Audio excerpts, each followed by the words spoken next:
Hello, and welcome to Wicked Wednesdays, your weekly podcast on sex and sexuality with an emphasis on BDSM, kink, and poly relationships.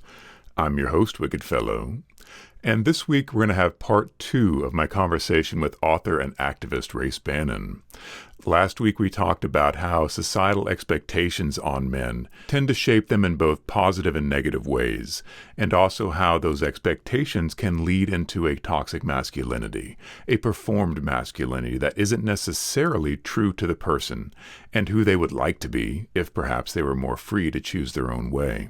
It was a great conversation. I really learned a lot. His perspective on these matters is very valuable to me, and both his experience in the scene and his experience as a person allows me to see the world in a different way. I can be very hidebound to my own views and my own beliefs, and I believe it's very valuable to receive an outside perspective, a very different perspective often, from someone that I have a great deal of respect for. Before we get started, I want to send a very special thank you to our Patreons.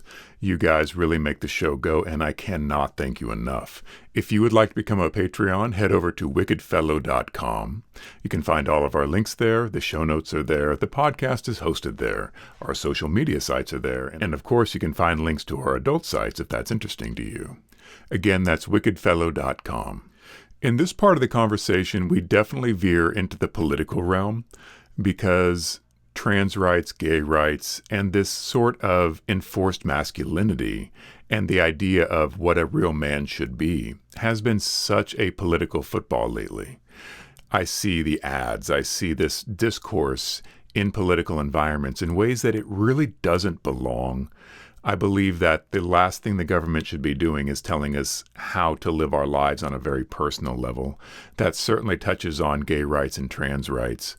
But it is also creeping in even more than it used to into this is what a man is. And if you're not this kind of man, then you're no man at all. To me, that's a very big problem, especially when it comes to legislating morality. I do believe people should be free to choose their own morality.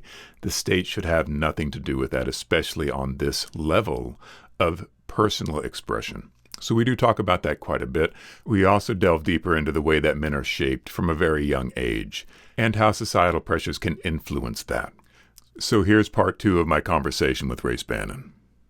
I keep hoping we live in a culture that just lets people be whoever they are, whoever that is, just doesn't really matter. We're not there. I'm not sure we'll be entirely there in my lifetime, but we're better than we were, despite some of the news we hear. I do try not to be as cynical as I naturally am, talking about pretending about things. I think one of my concerns is hate and discrimination exist in a balloon that if you press down one part of it, it just comes out on another side. And I genuinely felt like in the 90s, I felt like we had come a long way on just general racism. And then Barack Obama got elected president. And it was very clear that racism hadn't gone away. A large chunk of the society still had deeply racist beliefs, but they had been conditioned that they're not allowed to be racist. They can be xenophobic though, so he's not from America.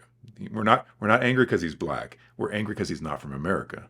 And I feel like a very similar thing now is happening both with trans and gay, in that I think the discrimination against gay, which I thought had gotten so much better, like we're more progressive now, we're accepting of this. I'm concerned that we had just conditioned people that you're not allowed to be discriminatory against gay people. We're not discriminatory against gay people. We don't like pedophiles. And we've decided that all gay people are pedophiles, so that's why we don't like them. To me, it just seems like this balloon that just keeps getting pushed down. And is it actually getting better? Or are we just browbeating people into shutting up and not saying what they feel openly? So I do think it is. If you look at the entire arc, I think things are getting better. I also try to always remember that, a good example is equating gay men and pedophiles. Good example. That's classic right-wing messaging. It is not the majority opinion. Most people know that's complete bull. Yes, it lands on some people and works. That's the whole nature of propaganda. It works. But the vast majority of people don't believe that. So I do think overall we have a lot of progress. That said, the LGBTQ community right now is definitely more under attack than it was in past years. There's no doubt about that. Trans people in particular are absolutely the targets of the right wing because they have decided that by othering them and blaming them somehow, gay people, queer people, whatever, we're able to somehow deflect from our own shortcomings. And that's really all it is. It's all the right wing is doing, is saying, look over there so you don't look over here. That's really what they're doing. It's classic, and I'm going to use a word I don't use that often. It's classic fascist technique to other people, whether it's another race, whether it's another ethnicity and lineage, whether it's another economic class, whether it's, gay, queer, trans, whatever. That othering does work. It's a certain kind of propaganda tool that the right wing and fascist leaning people have known for a long time. But with all that said, I honestly believe in my heart and in my mind that overall things are much better for everyone. I never speak for people of color because I'm not of color. I'm as white as it gets. I would guess that despite the overt racism on some level, it's getting better in that realm. I hope people of color may think that's completely wrong, but it feels like at least the issue is there and we're able to call it and look at it and go, that's racist. Something we didn't do enough of once upon a time. Same thing with misogyny. I think we have a very misogynistic society that still wants women barefoot, pregnant, and in the kitchen, and that's it. So all those isms and all these problems that we have are still with us.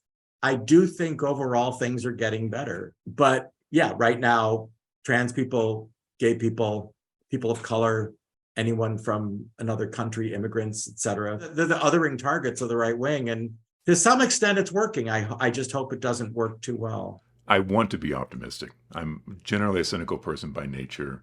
Some things that I have studied, I don't know if you subscribe to or believe in at all, the kind of conservative brain theory that, they're actually wired this way, that other is more scary to people of a certain neurological bent than it is to people of a different neurological bent. And, the studies I've read on this are pretty convincing, so that when you break it down, it's very difficult for them to consider any kind of other as worth taking care of. And it's very easy to demonize the other. And if you are a more liberal, left-leaning brain type, then it's very easy for you to welcome the other. You're not so scared of the other. In some ways, that gives me comfort in that if we can ascribe a simple solution to a complicated problem and say they can't help it, there is comfort in that. Whether it's helpful or useful, I don't know. But it does help me a little bit when I'm trying to understand where all this vehement antagonism towards gay people or black people or whatever, in my mind, I'm like, why? Why do you care so much? Why are you staying up at night worrying about this? Just let them be. I have a hard time wrestling with that because I'm so not that way. And it's hard for me to even put myself in those shoes and say, why would I care what two other people do in their bedroom? But I know that people do care very much what other people do in their bedroom. So you talked about the conservative mindset. It was described in one article I read. The simplest way to look at it is that they are wired to be change averse. They simply do not like change in any way, shape, or form. And there are other people that more readily, automatically embrace change more. The other factor we know is who you surround yourself with. So there's a reason why urban America, for the most part, is far more liberal and progressive than rural America. It's because when you're shoved together in an urban environment with a whole bunch of people that are different than you, and you get to know them as human beings, a lot of those stereotypes fall away and you become a lot more accepting, liberal, etc. And in rural America, you often don't see anybody except someone just like you over and over and over. So you are change adverse to even having different people in your neighborhood or your town or your city. I think it's both the factor of being change averse or not, and who you surround yourself with. The more isolated, I use rural only because you can isolate much more in a rural environment. It's a lot easier to hold on to your bigotries and your biases when you are not confronted with 12 people in the coffee shop who look and act and have different origins than you. A valid critique I've seen of people of the liberal mindset like myself is, you guys accuse conservatives of being prejudiced and not liking other people, and yet how many conservative people do you hang out with? That does hit home. I don't. I don't seek out people of a conservative nature. I do discriminate against them because of their views. I do not want to hang out with them because of their views. And I imagine they don't want to hang out with me because of my views. So it is difficult for me to say you guys are bad because you won't accept other people's views when I don't accept their views. I do get that. I think we both probably believe that we're right. It is hard. I don't have a lot of super conservative friends. I don't seek them out. And I've tried, just on Facebook as one example, I've tried not to just block people if they post conservative memes, if they post pro-Trump stuff. It's very tempting to just block that. I don't want to see that. I don't want to see your viewpoints. So, yeah, it's funny you mention that specifically because it's no secret to anybody who follows me in any way, shape, or form that I fall, directly left on the political spectrum. But during the 2016 election and during those interesting 4 years, I only dumped 4 friends from Facebook out of thousands. And there were still people that were friends, I'm going to say social friends, who were Trump supporters. And as long as they didn't get nasty with anybody on any of my feeds, as long as they didn't be outright rude, I would usually let them have their piece, say their piece. That said, there were a few people I had to cut out. One was the partner of a friend. It's a gay man, was trying to convince me to vote for who. And I finally said to his partner, I said, I have to just block him for a while because I just don't want to yell at him. I'm not going to change his mind right now. I know that. I'm just not going to go there. So we're not going to hang out. You're not going to see me. I'm going to sort of disconnect for a while. I'm just letting you know. I hope he comes around, but for right now, I can't. So I'm fine with being in the presence of very conservative people. I am not necessarily going to bring them into my inner fold of close friends.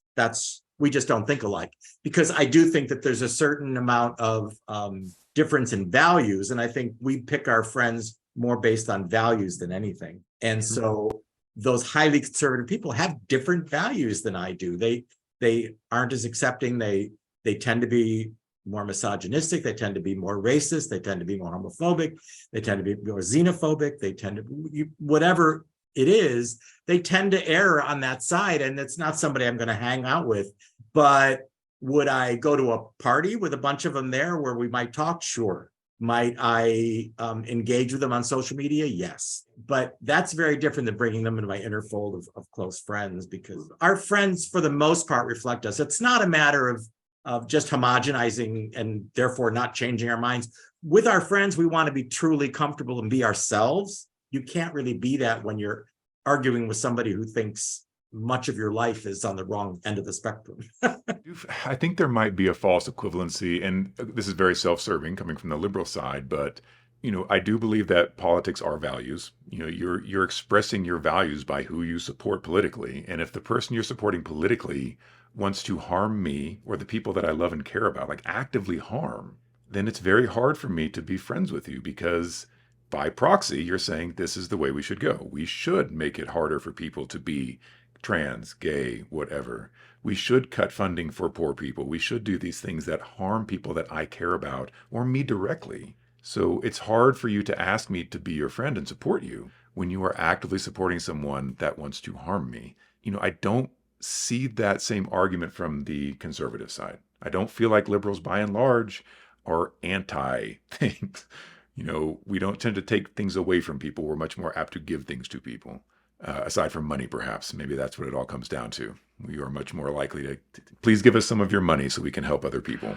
Yeah, and usually, of course, that we're actually trying to get that money from the uber wealthy, of which none of those people that were that were on the right side of the spectrum are or will ever be, that wealthy. So I agree with you. I think that we're not trying to take things away. I do try to understand the conservative mind. I realize that many people vote because they are surrounded entirely by people that vote. There's a certain kind of groupthink that happens. It's kind of like a lot of religious communities. They may not really feel that way, but they're kind of swept up in it because they're part of that. And I realize that is a strong social pressure, especially if that's who you're primarily surrounded by. Let's say I hate to keep hammering on rural America, but you're in some small town and everyone around you is flying a Trump flag, and you don't want to be that person that sticks out. I get that.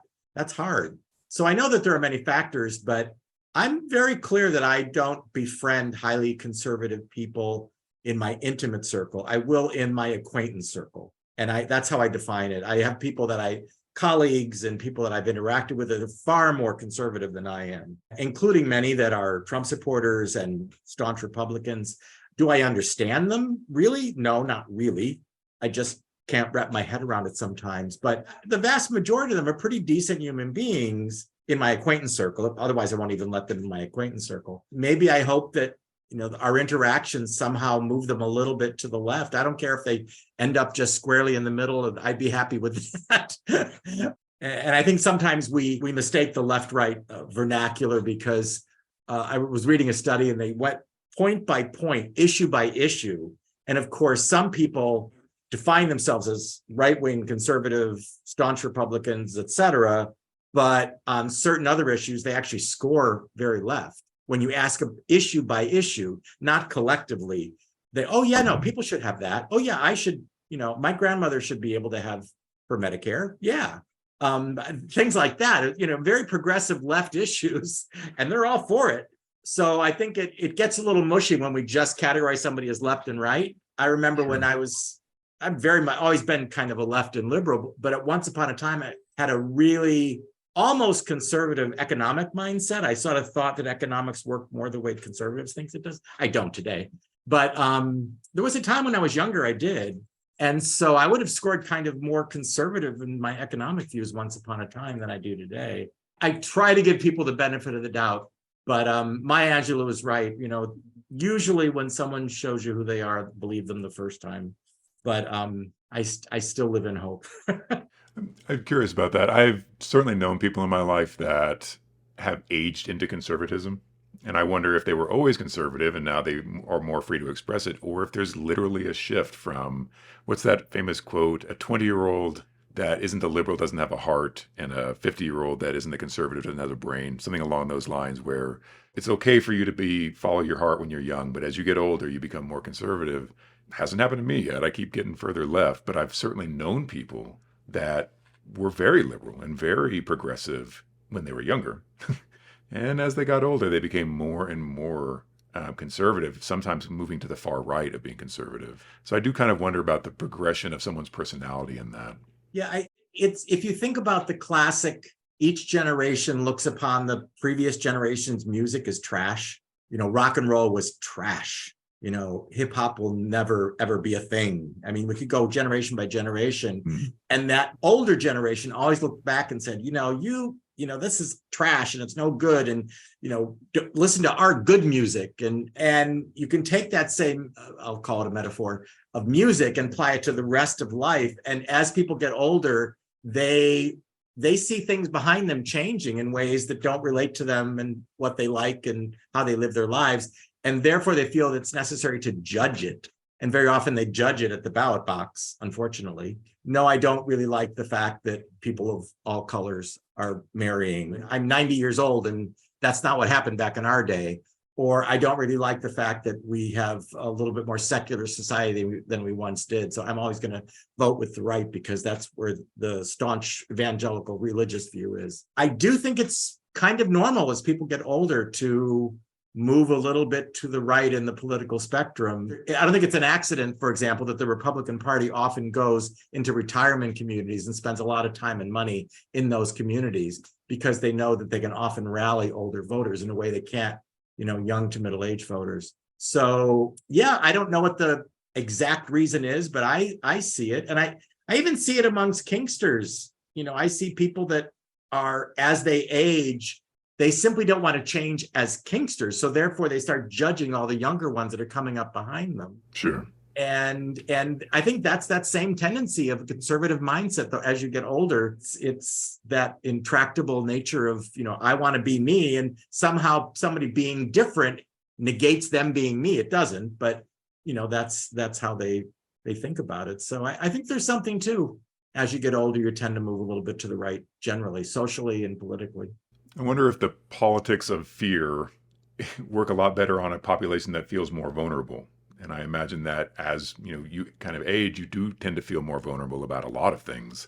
But if we threaten you with people coming to take over your country or changing things that you have long held as your core beliefs, I can see that fear becoming part of that. A timidity associated with getting older might very well factor into that.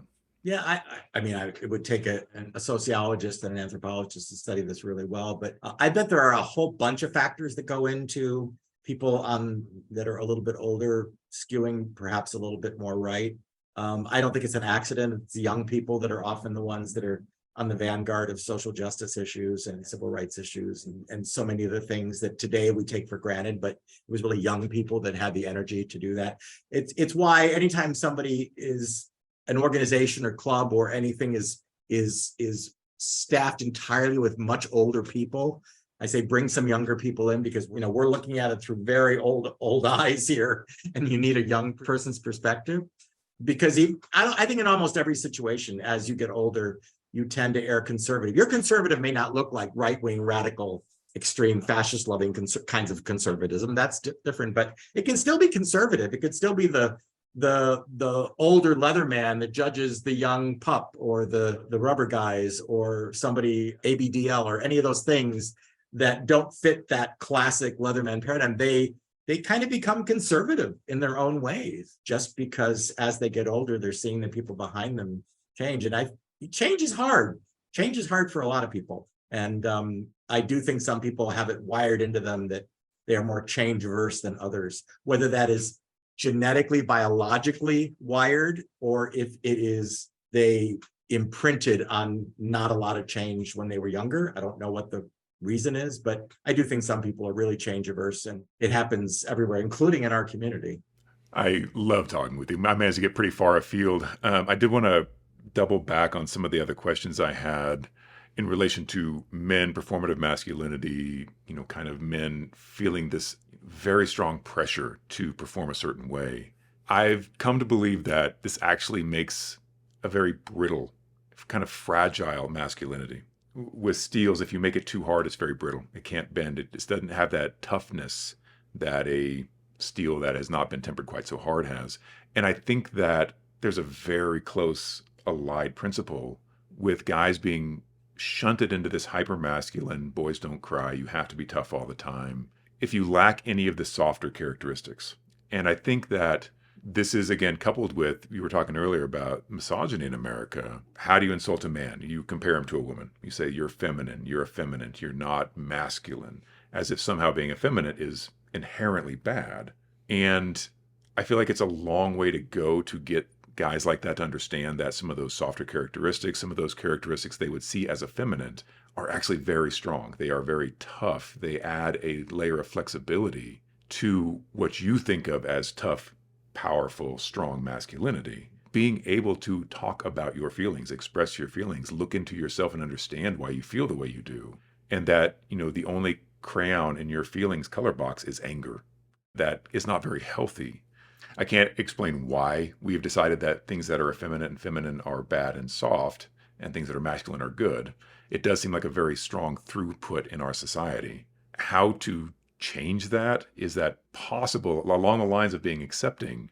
Can we recognize that real men, whole men, holistic men, men that are allowed to express more than just anger, they do feel some of the softer, more feminine emotions? Can we do that? I mean, I see men do it, very staunchly heterosexual, raised in staunchly heterosexual environments, end up being very fluid with their emotions. And I always say, be the tree that bends in the wind, not the one that's so stiff that it breaks. And that's not my thing. I think that's a Zen thing. And I see a lot of men that are that way.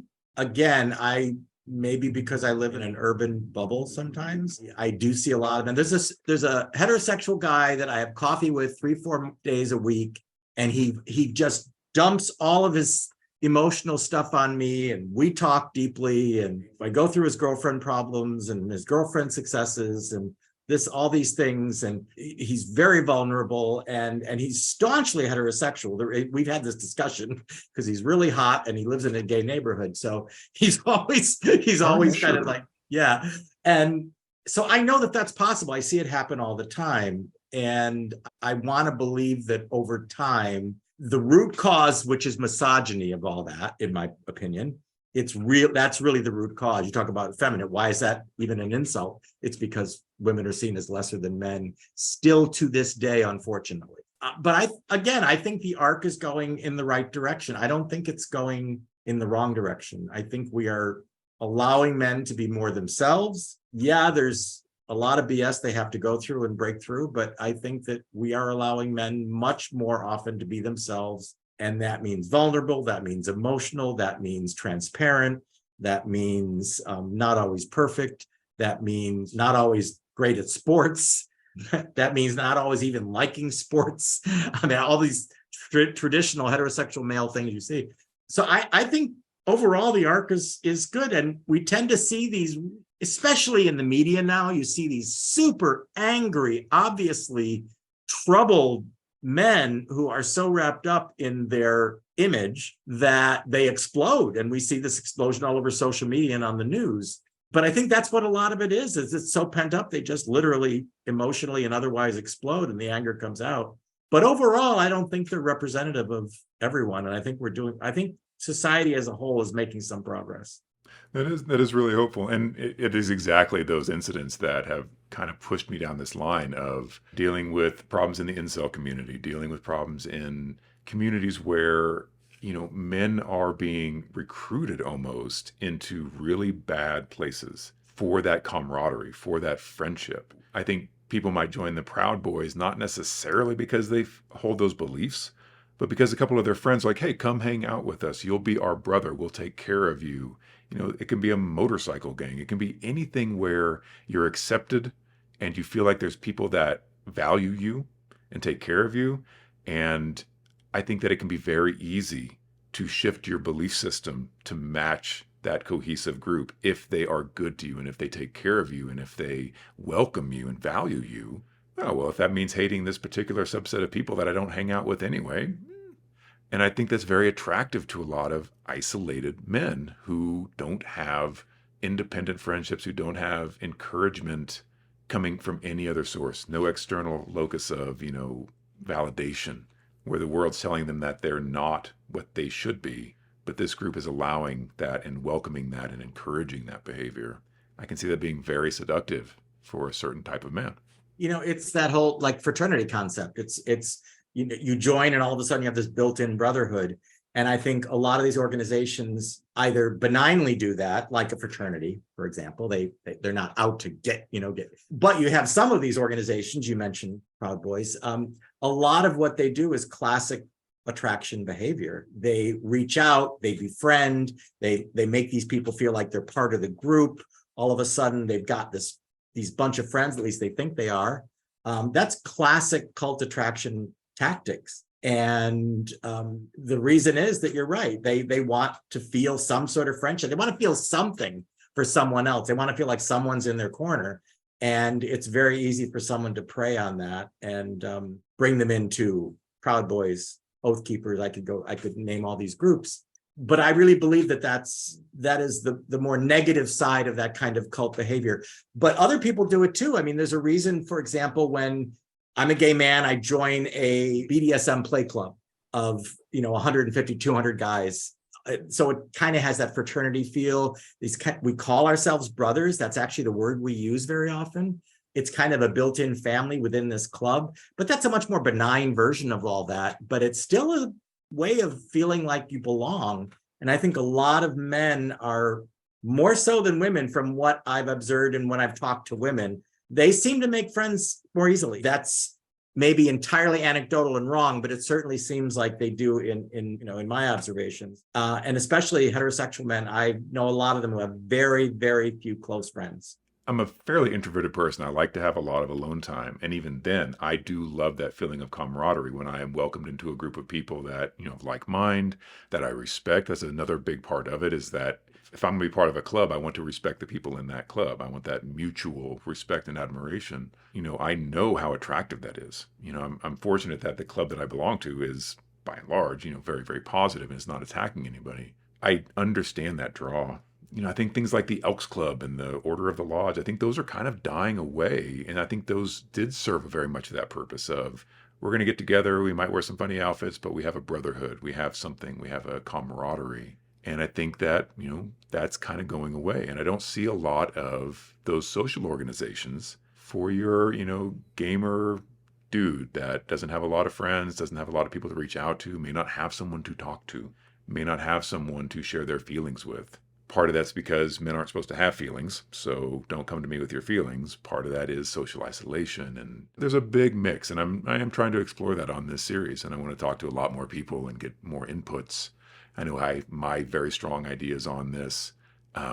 Really appreciate talking to you again. It's always a pleasure. You're a fantastic human being, someone I admire a lot. The more I learn about you, the more I admire you. Well, the feeling is mutual. You are a much more optimistic gentleman than I am, I think.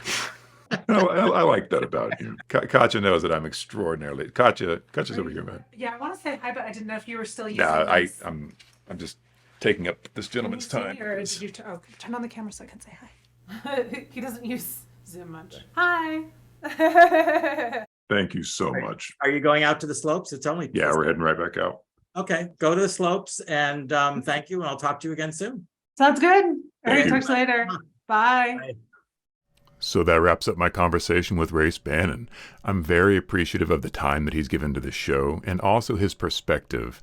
It's very good for me to have someone else that I admire and respect to bounce ideas off of and ask these questions to, so that I'm not speaking from a hypothetical viewpoint all the time. It's great to have another voice on the podcast, and I can't thank him enough for that. Every time I talk to him, I learn a lot, and I'm happy to share that with you guys. If you're interested in learning more about him, I'll post his links in the show notes. I definitely recommend checking out his book, Learning the Ropes. And I would like to recommend his Substack, where he writes articles on a wide variety of topics, pretty much anything that he finds interesting. His most recent article is about imposter syndrome, which I found very insightful and thought-provoking. I will be continuing this series on non-toxic masculinity. There's other people that I'd like to bring on to the show and talk to them about their ideas of what masculine behavior is, what it can be, both good and bad. I believe that there's a lot more to the art of manliness than just learning how to chop down a tree and build a log cabin. Good skills to have, but there's a lot more to being a man than just that. As always, consent is king. Take very good care of each other, and I'll see you next week.